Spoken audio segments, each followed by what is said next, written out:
صلی اللہ علی محمد صلی اللہ علیہ وسلم. اللهم صل على محمد النبي الأمي وعلى آله وسلم تسليما. اعوذ باللہ السمیع العلیم من الشیطان الرجیم. بسم اللہ الرحمن الرحیم والصلاة والسلام علی رسولہ الکریم. بخاری شریف باب المساجد جاری ہے، اور آج جو عنوان ہم پڑھیں گے یہ ہے الاستعانۃ بالنجار والصناع، کہ نجار یعنی بڑھئی اور صناع دوسرے کاریگروں سے مدد لینے کا بیان. فی اعواد المنبر والمسجد، مسجد میں ممبر اور دوسرے کام جو مسجد کے ہیں وہ کرنے میں کسی کاریگر سے مدد لینے کا بیان. مطلب یہ ہے کہ کسی شخص کے لیے جائز ہے کہ وہ مسجد میں ممبر بنانے ہیں یا مسجد کے کوئی اور کام کرانے ہیں تو اس میں کسی کاریگر کو مسجد میں بلائے. مطلب یہ ہے کہ وہ کاریگر چاہے مسجد کا نمازی ہے یا نہیں ہے لیکن وہ کام کے لیے مسجد میں آ سکتا ہے. حدیث ہے 437، اور یہ حدیث حضرت سہل بن سعد رضی اللہ تعالیٰ عنہ سے روایت ہے. قال فرماتے ہیں بعث رسول اللہ صلی اللہ علیہ وسلم الی المرأۃ، کہ نبی کریم صلی اللہ علیہ وسلم نے ایک عورت کی طرف پیغام بھیجا. مری غلام کن نجار، کہ اپنے نجار یا بڑھئی غلام جو ہے اس سے حکم دو یا اسے کہو یعمل لی اعوادن، کہ میرے لیے لکڑی کا ایک ممبر بنا دے، اجلس علیہن، جس پہ بیٹھ کے میں خطبہ دیا کروں. تو یہ انصاری خاتون تھی، ان کا نام عائشہ تھا، اور انہوں نے نبی کریم صلی اللہ علیہ وسلم سے گزارش کی تھی کہ اگر آپ اجازت دیں تو میں آپ کے لیے ایک ممبر بنوا دوں، کہ میرا غلام ہے جو بڑھئی ہے اور وہ اس کام کو کر سکتا ہے. تو آپ صلی اللہ علیہ وسلم کی تجویز پسند آئی. آگے یہ حدیث آ رہی ہے، یہ بھی پڑھ لیں پھر ہم اس کی تفصیل دیکھتے ہیں. حدیث نمبر 438 ہے، اور یہ حدیث عبدالواحد بن ایمن عن ابی، عبدالواحد بن ایمن اپنے ابی سے، اور وہ حضرت جابر بن عبداللہ رضی اللہ تعالیٰ عنہ سے روایت کرتے ہیں. ان امرأۃ قالت، ایک عورت نے کہا یا رسول اللہ صلی اللہ علیہ وسلم، کہ یا رسول اللہ صلی اللہ علیہ وسلم، الا اجعل لک شیئا، میں آپ کے لیے کوئی ایسی چیز نہ بنا دوں تقعد علیہ، جس کے اوپر آپ بیٹھیں، فإن لی غلاما نجارا، کہ میرا غلام جو ہے وہ بڑھئی ہے. اب یہ بیٹا تھا یا غلام تھا. قال ان شئت، فرمایا کہ ہاں اگر تم چاہتی ہو، فعملت المنبر، تو میرے لیے ممبر بنوا دو. تو یہ وہ خاتون تھی، ان کا نام عائشہ تھا، اور انہوں نے نبی کریم صلی اللہ علیہ وسلم سے عرض کیا کہ میرا غلام ہے جو کہ نجار ہے، بڑھئی ہے، تو میں اس سے کہوں کہ آپ کے لیے ممبر بنا دے. وہ دیکھتی تھی کہ نبی کریم صلی اللہ علیہ وسلم کھڑے ہو کے خطبہ دیتے ہیں، اور آپ کے لیے کوئی ایسی چیز نہیں ہے جگہ اونچی چیز ہو جس پہ بیٹھ کے خطبہ دیں کہ جو سب کو نظر بھی ہیں اور سب تک آواز بھی پہنچے. تو آپ صلی اللہ علیہ وسلم سے فرمایا کہ ہاں اگر تم چاہتی ہو تو ایسا کر دو. اور اس سے پہلے جو حدیث تھی اس میں یہی بات ہے کہ وہ کہنا، یعنی وہ خاتون آفر کر کے گئی لیکن اس میں کچھ تاخیر ہو گئی، تو آپ صلی اللہ علیہ وسلم نے اسے یاد دلایا، اور آپ نے فرمایا کہ مری غلام کن نجار، کے اپنے نجار غلام کو یہ حکم دو کہ وہ بنا دے میرے لیے ایک ممبر جس پہ بیٹھ کے میں خطبہ دیا کروں. تو موضوع تو یہ ہے کہ کسی بڑھئی سے یا کسی ٹیکنیشین سے مدد لی جا سکتی ہے، کسی کاریگر سے مسجد کے کسی کام میں، لیکن بہرحال یہ عمومی اصول ہے کہ مسلمانوں کی بھلائی اور رفع عامہ کے جو کام ہیں اس میں اہل فن سے مدد لینا جائز ہے. لیکن چھوٹی چھوٹی چیزوں پہ بھی علماء نے جو بحث ہے وہ کی ہے، اور اچھے کاموں اور خدمت کے ذریعے وہ اللہ کا قرب حاصل کرنا چاہتا ہے. یہ خاتون نبی کریم صلی اللہ علیہ وسلم کی رضا بھی اور اللہ کی رضا بھی چاہتی تھیں، تو اس میں کوئی حرج نہیں ہے کہ چھوٹے کاموں کے ذریعے مسجد کی خدمت کریں، علماء کی خدمت کریں، اور اس کے ذریعے اللہ تعالیٰ کا قرب حاصل کریں. اور یہاں ایک اور بات ہمیں پتہ چلتی ہے کہ وہ ایک خاتون تھی، اور اس خاتون نے کس طرح سے دیکھا، یعنی اس کی نظر کتنی وسیع تھی کہ اور بھی لوگ تھے وہاں پہ، صحابہ کرام مرد بھی تھے، لیکن ان کا شاید اس طرف توجہ نہیں گئی، لیکن اس خاتون کی توجہ اس طرف گئی ہے. شاید اس لیے گئی کہ اس کا جو غلام تھا وہ بڑھئی تھا، اور اس کے ذہن میں یہ خیال آیا کہ نبی کریم صلی اللہ علیہ وسلم کو کوئی اس طرح کی چیز بنا کے دینی چاہیے جس پہ بیٹھ کے آپ صلی اللہ علیہ وسلم خطبہ دیا کریں. اور اس نے آپ صلی اللہ علیہ وسلم کو پیشکش کی. آپ صلی اللہ علیہ وسلم نے اس کی رائے اور اس کی پیشکش کو قبول فرمایا، اور اس سے کہا کہ ٹھیک ہے اگر تم بنوا دو تو اچھی بات ہے. تو گویا یہ جو ممبر بنے ہیں مسجد کے اندر، یہ ایک عورت کی تجویز پہ، ایک عورت کی مدد سے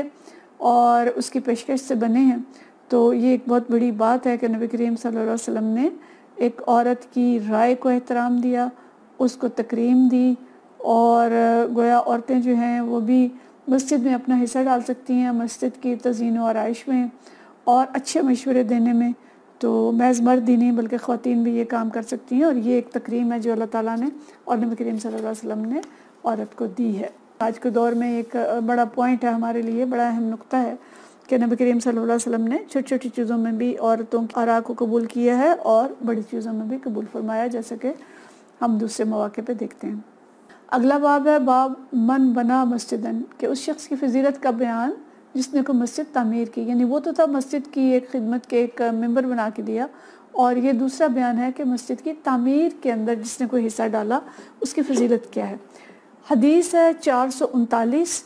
اور یہ حدیث حضرت عبید اللہ خولانی سے ہے، یہ ایک تابعی تھے اور حضرت میمونہ رضی اللہ تعالیٰ عنہ کے غلام تھے، ان کے زیر سایہ انہوں نے پرورش پائی تھی، انہیں ان کے حوالے سے یاد کیا جاتا ہے۔ تو عبید اللہ خولانی یہ فرماتے ہیں کہ انہ سمع عثمان بن عفان، کہ میں نے حضرت عثمان بن عفان رضی اللہ تعالیٰ عنہ سے یہ سنا، یقول، وہ فرماتے تھے، عند قول الناس فیہ حین بنا مسجد رسول صلی اللہ علیہ وسلم، کہ جب انہوں نے نبی کریم صلی اللہ علیہ وسلم کی مسجد کو بنایا، یعنی ہم نے پیچھے پڑھا نا کہ انہوں نے مسجد کی توسیع کی اور اس میں انہوں نے اینٹ اور پتھر کا استعمال کیا، چونا لگایا، ہندوستان سے لکڑی منگائی اور پختہ مسجد بنائی، تو لوگوں نے بہت ساری باتیں کی اس پہ۔ تو اس پہ حضرت عثمان بن عفان رضی اللہ تعالیٰ عنہ یہ فرما رہے تھے کہ جب لوگوں نے بہت زیادہ باتیں کی تو انہوں نے فرمایا انکم اکثرتم، کہ تم نے بہت باتیں کر دی، یعنی کہ آپ لوگوں نے بہت کچھ کہا میرے مسجد بنانے کے بارے میں۔ وَإِنِّي سَمِعْتُ النَّبِيَّ صلی اللہ علیہ وسلم، جبکہ میں نے نبی کریم صلی اللہ علیہ وسلم سے یہ سنا ہے، یقول، آپ فرماتے تھے، من بنا مسجدن، کہ جس نے مسجد بنائی، قال بکیر حسبت انہ قال، بکیر جو اس حدیث کے راوی ہیں وہ کہتے ہیں کہ میں نے یہ بھی سنا کہ جیسے وہ فرما رہے تھے، یبتغی بہ وجہ اللہ، کہ جو اس کے ذریعے اللہ کی رضا چاہتا ہے، بن اللہ لہ مثلہ فی الجنہ، تو اللہ تعالیٰ اس کے لیے جنت میں اسی طرح کا گھر بنائیں گے۔ مطلب یہ کہ جو کوئی مسجد بناتا ہے اس لیے اور اس کے ذریعے وہ اللہ تعالیٰ کی رضا چاہتا ہے، تو اللہ تعالیٰ آخرت میں اس کے لیے ایسا ہی گھر بنا دیں گے۔ تو اس حدیث کی اس کا جو پس منظر ہے یہ ہم پیچھے ذکر کر چکے ہیں کہ حضرت عثمان رضی اللہ تعالیٰ عنہ نے نئے سرے سے مسجد تعمیر کی، اس کو وسیع کیا، چوڑائی اور اس کی لمبائی میں اضافہ کیا، اس میں خوبصورت منقش پتھر استعمال کیے اور اس میں چونا وغیرہ لگایا، تو لوگوں نے اعتراضات کیے، تو اس کے جواب حضرت عثمان رضی اللہ تعالیٰ عنہ نے فرمایا تھا کہ انکم اکثرتم، آپ لوگوں نے حد کر دی، یعنی اعتراضات کرنے میں بہت زیادہ اعتراضات آپ نے کیے، جبکہ میں نے رسول اللہ صلی اللہ علیہ وسلم سے سنا ہے کہ جو شخص اللہ کی رضا کی خاطر ایک مسجد تعمیر کرتا ہے تو اللہ تعالیٰ آخرت میں اس کے لیے اس جیسا گھر بنا دیں گے، اس جیسا گھر، یعنی جیسی وہ مسجد ہوگی، جیسے اگر کسی نے مسجد خوبصورت بنائی ہے تو اللہ اس کا خوبصورت گھر بنائے گا، بڑی مسجد بنائی ہے تو اللہ تعالیٰ اس کو بڑا گھر دے گا۔ تو مطلب یہ ہے کہ اس میں لمبائی چوڑائی بھی مراد ہے اور اس کا حسن بھی جو بھی مراد ہے، کہ جنت کا گھر باہر اس سے زیادہ مزین اور زیادہ خوبصورت ہوگا۔ تو مسجد بنانا اللہ تعالیٰ کے نزدیک بہت فضیلت کا صدقہ جاریہ کا کام ہے۔ یہ حدیث جو ہیں دوسری کتابوں کے اندر میں بھی ہیں، مسلم کی 533 نمبر حدیث ہے کہ جس نے اللہ کی خاطر کوئی مسجد بنائی، اللہ اس کے لیے جنت میں اس جیسا گھر تعمیر کرے گا۔ تو اسی طرح سے ایک حدیث جو ہے ابن ماجہ کی ہے، اور اس میں یہ ہے کہ جو شخص مسجد بنائے، خواہ وہ مسجد پرندے کے گھونسلے کے برابر ہو یا اس سے بھی چھوٹی ہو، یعنی کتنی ہی سادی اور چھوٹی کیوں نہ ہو، اللہ تعالیٰ اس کے لیے جنت میں گھر بنائے گا۔ یعنی مسجد کی تعمیر کے لیے ترغیب ہے اور ایسی حدیث ہیں کہ جس سے مسلمانوں کے لیے ایک یعنی انسینٹیو ہے، ایک ترغیب ہے کہ وہ مسجد بنائیں اور مسجدوں کی تعمیر میں حصہ لیں، کیونکہ جو کوئی دنیا میں اللہ کا گھر بنائے گا تو اللہ تعالیٰ جنت میں اس کے لیے گھر بنائے گا۔ اور یہی وجہ ہے کہ آج تک مسلمان معاشروں میں مسجد کی تعمیر کے اندر بڑھ چڑھ کے حصہ لیا جاتا ہے۔ بہت کم ممالک ایسے ہیں کہ جہاں حکومتیں مساجد بناتی ہوں۔ ہم یہ دیکھتے ہیں کہ ہم جس بھی ملک میں جائیں، اکثر و بیشتر مسلمان اپنے جذبے سے اور اسی جذبے سے کہ اللہ تعالیٰ جنت میں ان کے لیے گھر بنائے گا اور اللہ کی رضا حاصل کرنے کے لیے مسجد کی تعمیر میں بڑھ چڑھ کے حصہ لیتے ہیں۔ تو مسجد کی تعمیر میں حصہ لینا جو ہے صدقہ جاریہ ہے، اور اسی کو سورۃ توبہ کے اندر اللہ تعالیٰ نے فرمایا ہے کہ انما یعمر مساجد اللہ من آمن باللہ والیوم الآخر وقام الصلاۃ وآتى الزکاۃ ولم یخش الا اللہ، کہ مسجد کی تعمیر اور مسجد کو آباد کرنا یہ ان لوگوں کا کام ہے جو اللہ پر ایمان لاتے ہیں، یوم آخر پر ایمان لاتے ہیں، اقامت صلاۃ، زکوٰۃ دیتے ہیں اور اللہ کے سوا کسی سے نہیں ڈرتے۔ یعنی مسجدوں کی تعمیر، مسجدوں کو آباد کرنا، اس کے لیے فکر کرنا، اس کو دیکھ بھال کرنا، یہ سب ایمان کی علامتوں میں سے ہے۔ اور حقیقت یہ ہے کہ مسجد سے مسلمان کا ایک گہرا تعلق ہے، جہاں مسلمان ہوں گے وہاں مسجد ہوگی، اور جہاں مسجد ہوگی وہاں مسلمانوں کا دل ہوگا اور ہونا چاہیے۔ لیکن آج بد نصیبی سے مساجد تو بہت خوبصورت ہیں لیکن مسلمانوں کے دل جو ہیں وہ مساجد کے اندر کم ہیں۔ تو مسجد کو صرف تعمیر ہی نہیں کرنا بلکہ اس کو آباد بھی کرنا ہے، اس کے اندر اقامت صلاۃ بھی کرنی ہے، اور اس بات کی بھی فکر کرنی ہے کہ مسجدوں کا احترام اور تقدس بھی باقی رہے، اور اپنے بچوں کو اور خود کو مسجدوں کے اندر ان کا دل لگانا اور ان کو مسجدوں سے جوڑنا یہ ہم سب کی اہم ذمہ داری ہے، اور ہمیں اس چیز کا اہتمام بھی کرنا چاہیے اور اس کا خیال بھی رکھنا چاہیے۔ اور مسجد کی تعمیر میں، مسجد کے اندر کی جو ضروریات ہیں اس میں، مسجد کی صفائی اور ستھرائی میں مردوں کے ساتھ ساتھ خواتین کو بھی حصہ لینا چاہیے۔ انشاءاللہ اس کے ذریعے اللہ تعالیٰ جنت میں بہترین گھر عطا فرمائے گا۔ وآخر دعوانا ان الحمدللہ رب العالمین۔ صلی اللہ علی محمد صلی اللہ علیہ وسلم۔